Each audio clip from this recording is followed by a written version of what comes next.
నీవు క్రిందికి చూచెదవు. పరమ గీతములో 4వ అధ్యాయం 8వ వచనం. కృంగదీసే బరువులు క్రైస్తవుడికి రెక్కలనిస్తాయి. ఇది విడ్డూరమైన మాటగా అనిపించవచ్చు, కానీ ఇది ధన్యకరమైన సత్యం.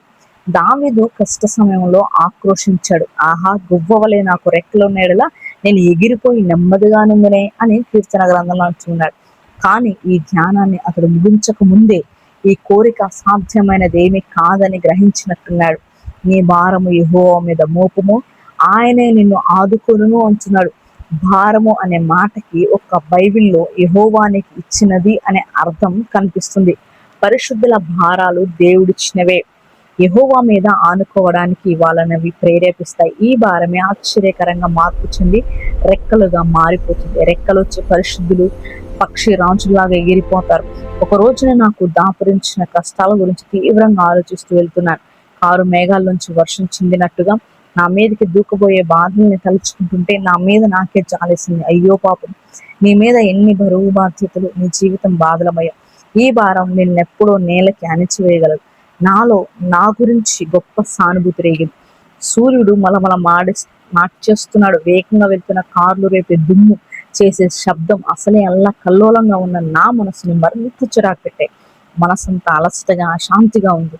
అవును, ఈ భారం నన్ను ఎప్పుడో ఒకప్పుడు మింగేస్తుంది. నాలాంటి బలహీనుడికి ఇంత పెద్ద పెద్ద బరువులు ఉండడం అన్యాయం అనుకుంటూ నా చింతలో మునిగి తేలుతుండగా ఎక్కడి నుంచి ఒక మెల్లని స్వరం స్పష్టంగా నాతో అంది, ఈ బరువు నిన్ను లేవనెత్తుతుందే గాని అనగదొక్కదు అని.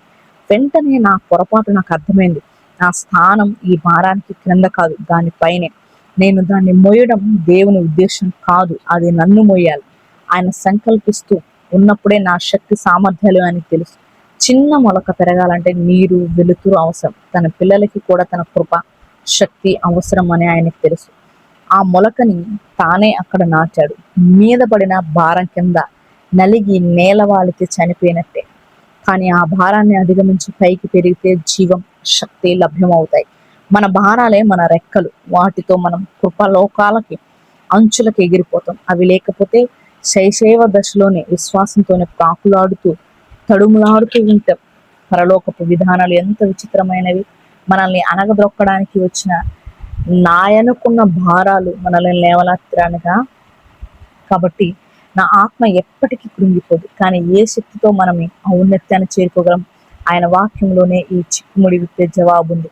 క్రీస్తుతో ఏకాంతంగా మన భారాలపై ఎక్కిపోయి ఆయన విశ్రాంతి తీసుకోవాలి. ఆమేన్.